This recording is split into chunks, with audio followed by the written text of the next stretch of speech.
Agriculture contributes billions to the provincial economy, but employs fewer people than it once did. And for those thousands of family farms dotting the countryside, it's serious business that's getting harder every year. With us now for more, in the nation's capital via Skype, there's Keith Currie. He is the president of the Ontario Federation of Agriculture.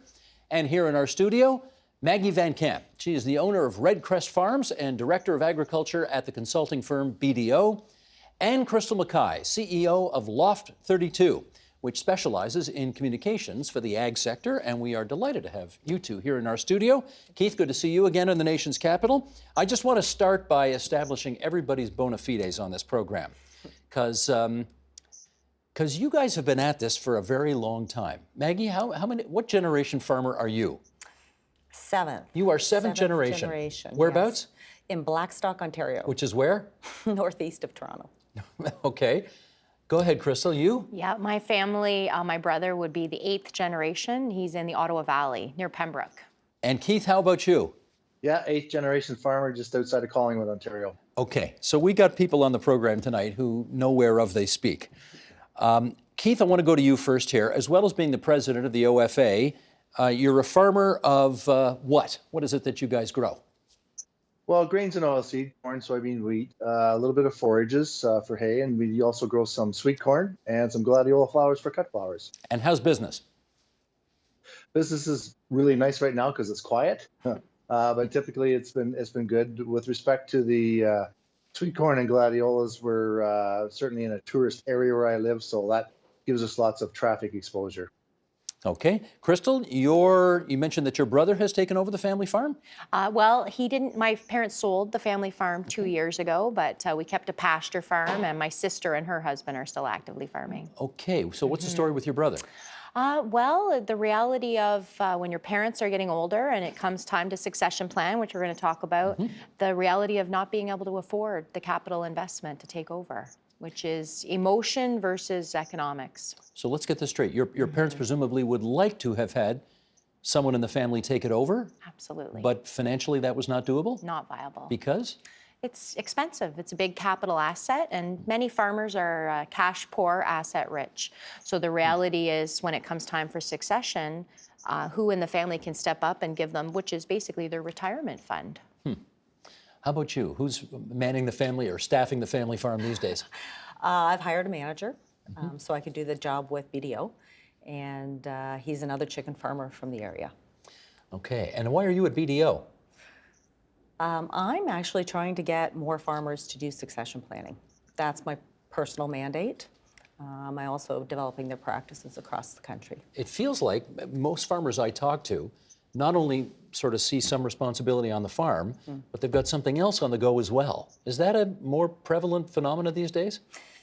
It does happen quite often, and sort of depends on the scale of the farm and the operation. And Crystal, why would that be necessary? Well, depending on what type of farm you have, we have a lot of smaller part-time farms, or even farms that could be full-time, but they're just not sustainable economically. So you support the farm with an off-farm income. It's very common. Keith, talk to us about that. Is farming today in Ontario, and if you're a family farmer, is it an economically viable way of life anymore? It is, and just to follow up where Crystal was, there's also a lot of seasonal agriculture goes on. So we have a number of farmers will work in the off season. My area is a big ski area in the wintertime. So certainly farmers who grow grains and oilseeds can find off work employment through the winter months to supplement their income on the farm.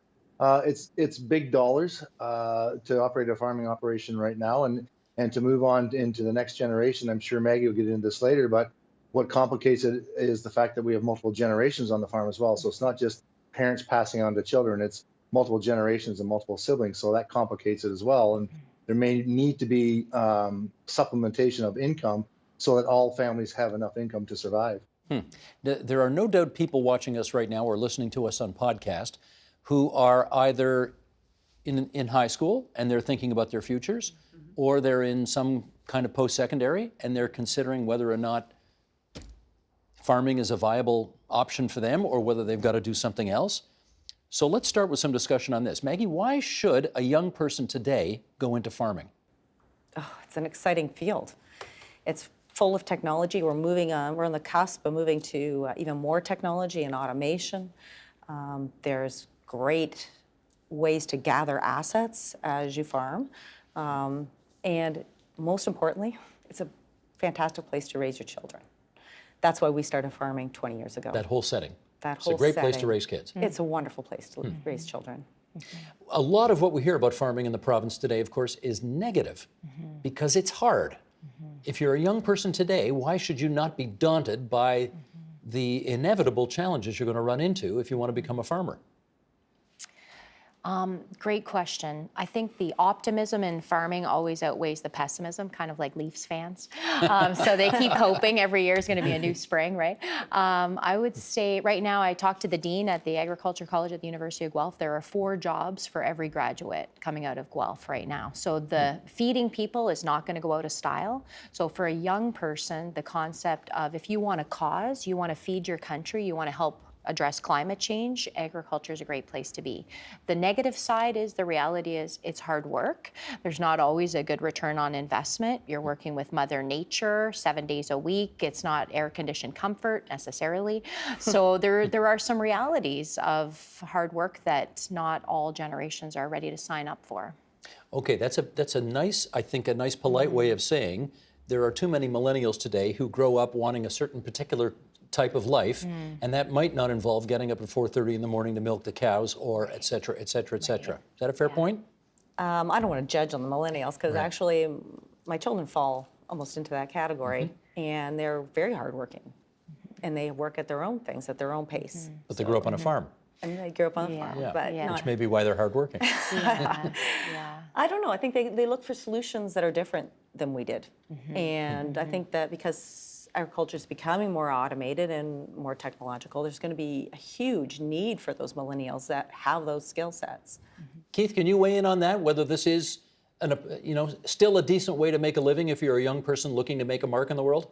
Absolutely, and we talk about hard work, and that the physical part of that is true, but it's also you have to work smart. It's like any other business, you have to work smart. And just to follow up on where Maggie and Crystal were, the technological advancements are incredible. Where we've come with science, improving our genetics in livestock and in crops, has been phenomenal. The turnover of improvement is rapid, and that's drawing people to the industry.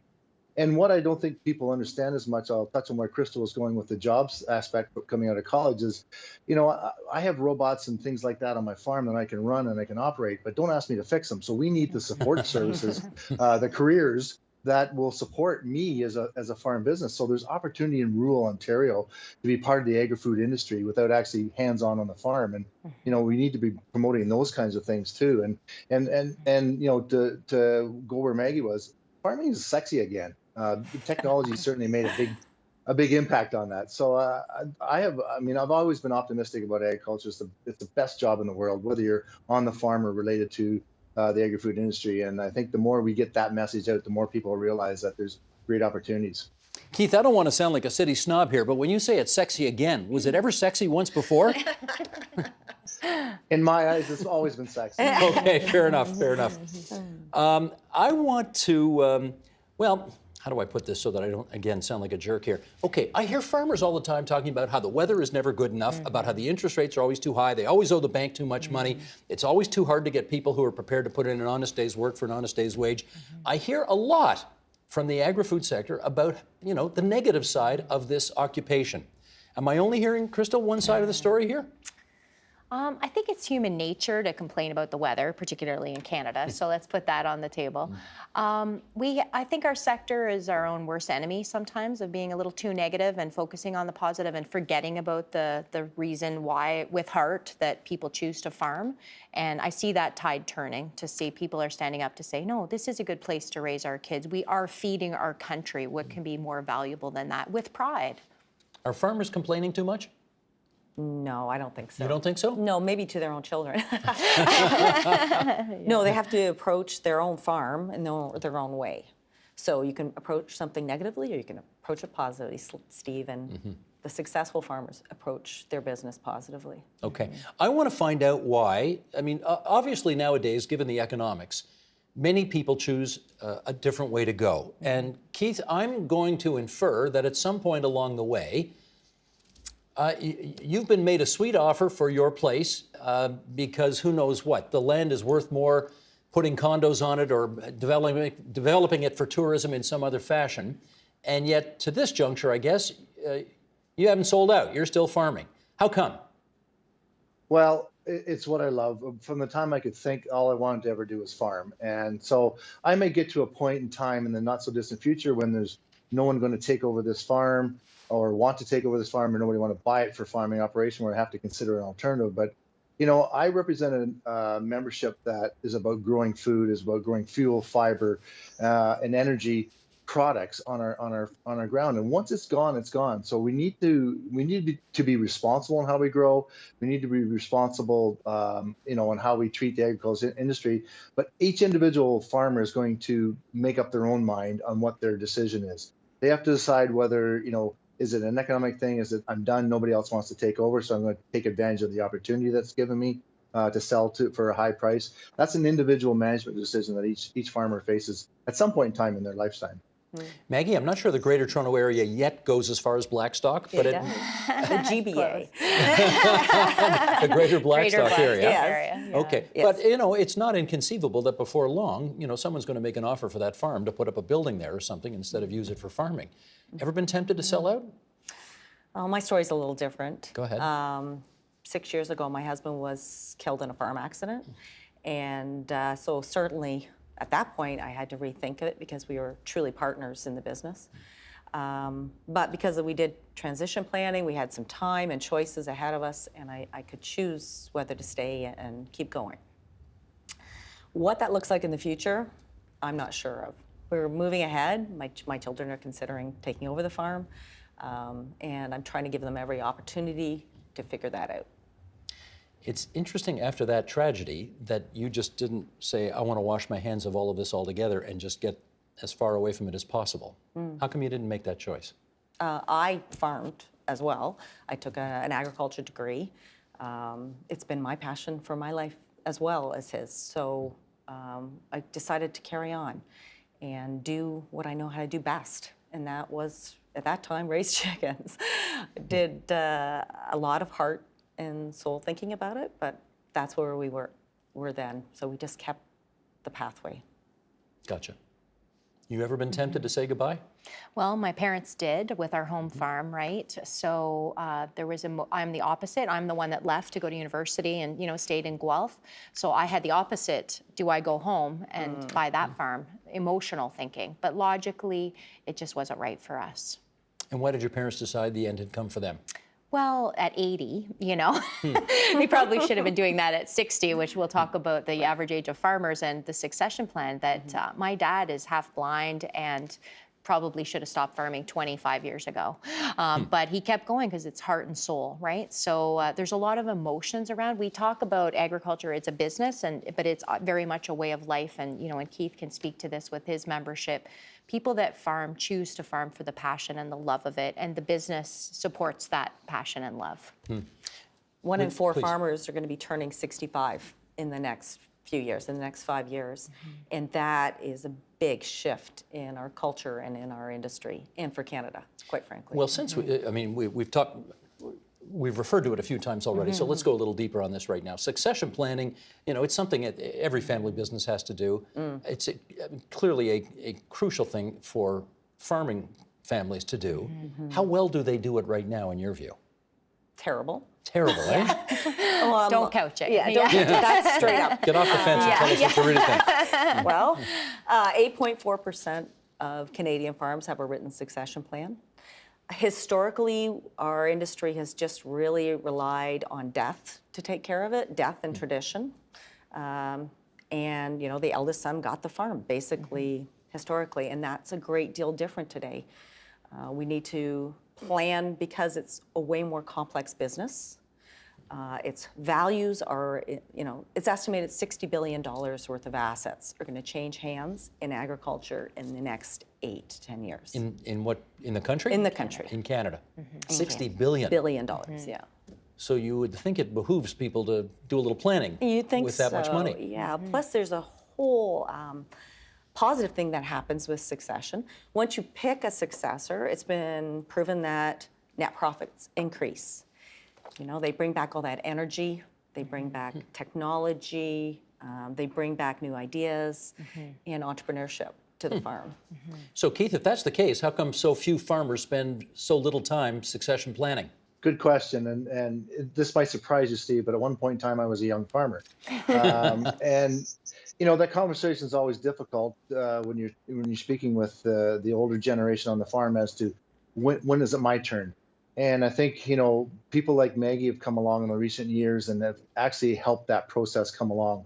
We've got tools in place now, such as incorporation, where we can create shares to easier transition the farm. Crystal was talking earlier about that big cash outlay that the next owner of the operation has to have, and through things like incorporation, that you can ease that over time. And we also, as I mentioned earlier, we also have to talk about multiple generation ownership on the farms. Grandpa might still own the land, parents might own the property or the equipment, and then the young generation's trying to get in. And how do we manage all that? And I know when I started farming, the average age of the farmer was 55, 56, but I think that's a little skewed by that multiple generation ownership too.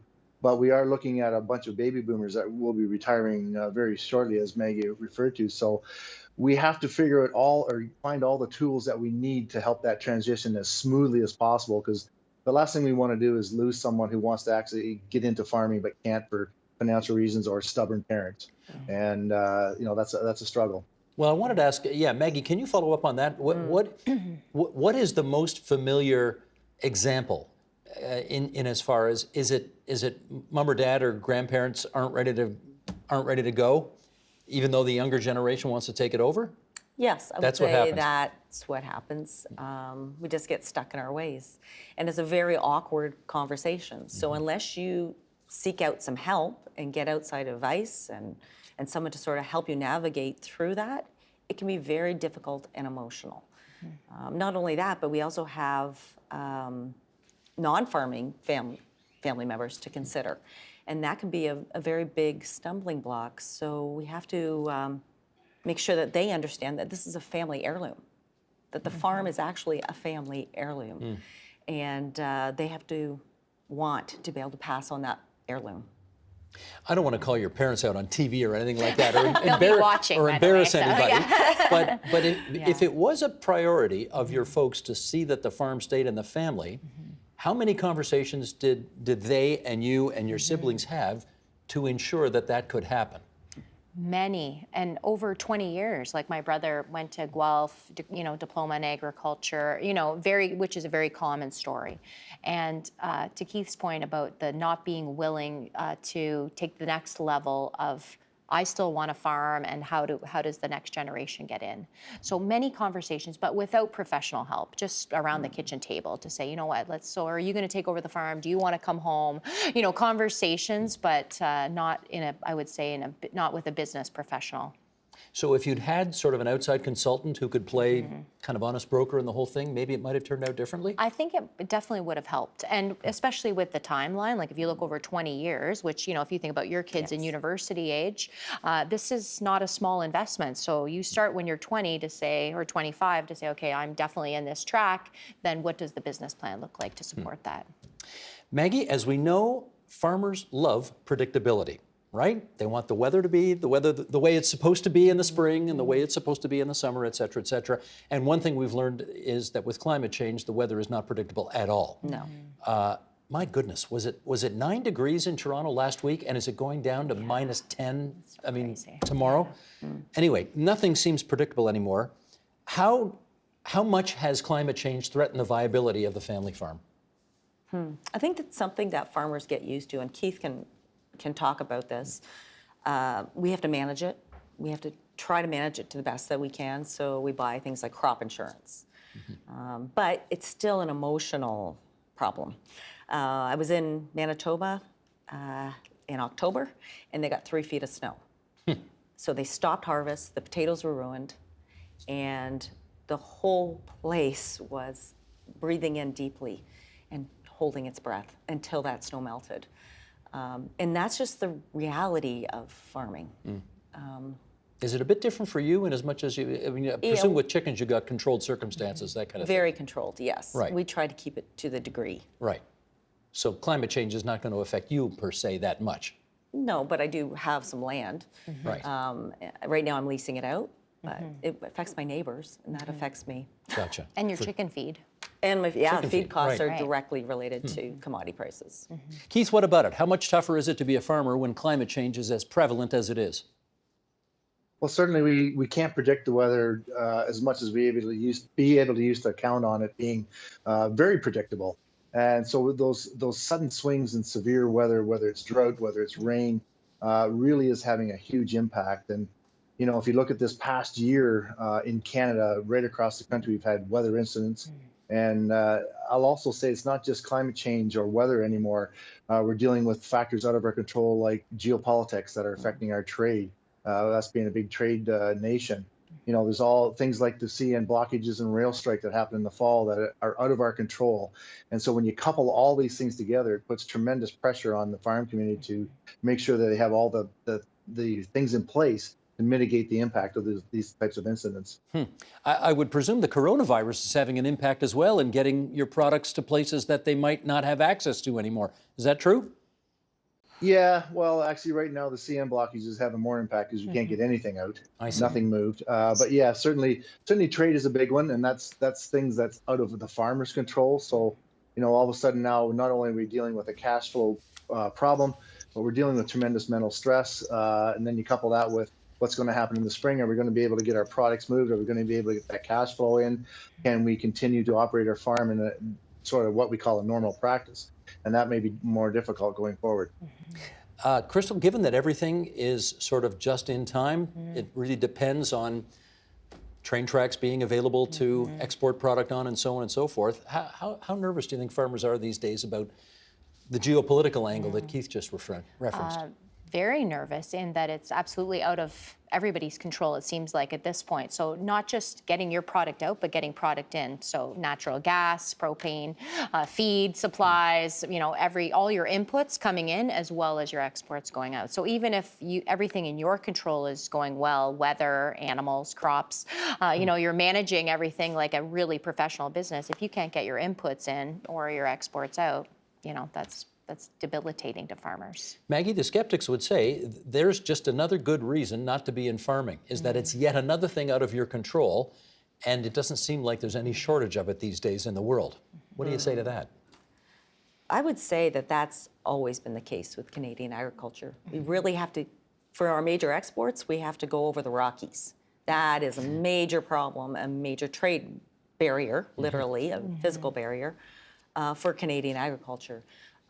So it's not surprising that we have problems. It's just that the geopolitical situation seems to fluctuate more and impact us more directly. Keith, is there anything that could be done about that? Well, I think we continue to have the conversations with government on an ongoing basis on, anytime you want to implement something, what's the impact on the ground and how can we help you to be better? How can we move things forward? And I just want to touch on where Maggie was there. What people don't understand about farmers is farming isn't what we do. Farmers are who we are. And it might be hard. It's definitely hard to explain that, but that's why we see the optimism in the industry every single day. And yes, we complain about trade issues. We complain about CN blockages. We complain about the weather, but we do have these opportunities. And when we can alleviate the impacts of getting Western grain to the Vancouver port or getting products out to the ports in Eastern Canada to get products around the world. That's how we can have those conversations with the government to find out what can we do to help alleviate this situation. So that's one less thing that we have to worry about going forward. And we can concentrate on what we do best, and that's farming, growing food, growing fuel, fiber, et cetera. Can I ask you, Crystal, a bit of a tricky political question here? Okay. Here goes. There's a debate happening in this country right now about how sympathetic or not various Canadians are or not to the claims being made by Indigenous people right now as it relates to Wet'suwet'en, as it relates to Tyendinaga, and so on. Would you say it's the case that farmers have less sympathy for those Indigenous causes because for them, the impact on their bottom line is just so profound that they don't have the bandwidth to take those other issues into account? I don't know, I'm asking. Yeah. I don't know, Steve, to be honest. I've never thought about that angle. I think it's human nature. Obviously, you want to thrive and survive yourself and your family and your business. So I think it would be human nature for anybody, farmers or sub in your topic here, to say, how does this impact me first, right? I feel in general terms, farmers are really sympathetic to First Nations, and they align with them on many things like environmental causes, to say, you know, we want our farms to be in better shape and then when we inherited them or we took them over. So this concept of being sympathetic with nature and the impacts on the environment, I would say they're very aligned. On this issue, though, I feel if you can't get propane or you can't get grain, that's going to override your sympathies for other causes. Maggie, you want to weigh in on that? I do, actually, because that sounds like two separate groups. But in fact, there are lots of First Nations reserves that run farms. And they own a lot of farmland in this country. So it should be actually a collaborative solution. Would that it were there. We shall see. Keith, how about you? You want to go in on that? Yeah, certainly. With respect to Indigenous Canadians, they are keepers of the land, much like we are, and we certainly respect where this situation is currently. If you look at the rail blockage, but there's more to this story than most Canadians understand. It's not just that simple. So, what we need is the conversations to continue to happen, so that we all understand we're on the same page. Okay, let me. Let's tackle one more controversy here, because we haven't been controversial enough so far. Sheldon, bottom of page 3. You want to put that picture up? Maggie, does that look familiar? Oh, that's me. What are we looking at there? This for people who are listening on podcast and can't see the picture, describe it if you would. So this is my barn. It was a few years ago. We raised 4 kilogram chickens there, and the next day they went to market. How many chickens do you think there are in that shot? So about 15,000 on that floor. I have 2 floors like that. So you got 30,000 chickens. Yes. Wow. Now, if somebody were to put that picture on social media with no context or understanding or perspective, they would possibly say, oh my goodness, look at how something, right? They would not understand that, they wouldn't understand necessarily. Right. So what's the added context we need to understand that picture? Well, there are rules that we have to follow. How many birds are allowed per square foot? We're heavily regulated around that. And that all that ventilation that you saw there, the chickens get feed free to them at any time. There's water to them at all times.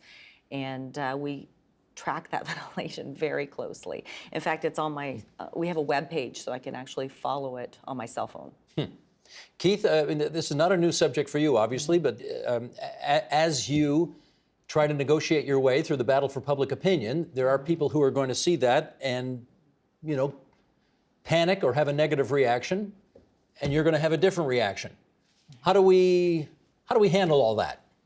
Well, we also almost have to start from the ground floor, and certainly Crystal spent a lifetime talking about public trust initiatives, and really my generation has done a lousy job of talking to consumers. People trust farmers, they just don't trust what we do, and that's where the problem is. And so we need to have those conversations so that most Canadians understand what we do, how we do it, and why we do it. There are fringe people on either side we're never going to get to, so let's not waste our effort and energy on them, but let's talk to the general public as a whole and say, look, it doesn't benefit us to do things in the wrong way, whether that's bad environmental practices or whether that's bad animal husbandry, but you also need to respect what we do. And some of the issues we've been having with activists in particular is about a lack of respect for my personal space, my animal safety, my family safety, my employee safety, these kinds of things, which wouldn't be tolerated in any other workplace, yet somehow we're expected to accept that they are allowed to do these kinds of things. So we need to continue to have those conversations, and don't be afraid to answer a question. Don't hide behind anything. Be as transparent as possible, because if you're not hiding anything, people don't have a reason to look over the fence to see what's going on. And we just have to be honest and transparent. Nobody goes into a grocery store today and questions the production of the food that's in there. They trust it, they buy it, they don't question how it's produced. And that's because we've done a great job in this country, and in fact around the world, in producing food. So let's just keep telling that story, and let's get them involved. Those that aren't on farming, let's get them involved in understanding how we do what we do. Crystal, Keith used an interesting expression there. He said, we trust farmers, we just don't necessarily trust the process. It may well be because so many people watching us or listening to us right now have never been to a farm in their lives, and they just have no comprehension of how all this works. That's right. What do you do about that? Yeah, well, it's like Wi-Fi. It's just magic, right? The food just appears in the grocery store and at the restaurants. So 93% of Canadians say they know little or nothing about farming, and that's self-monitored.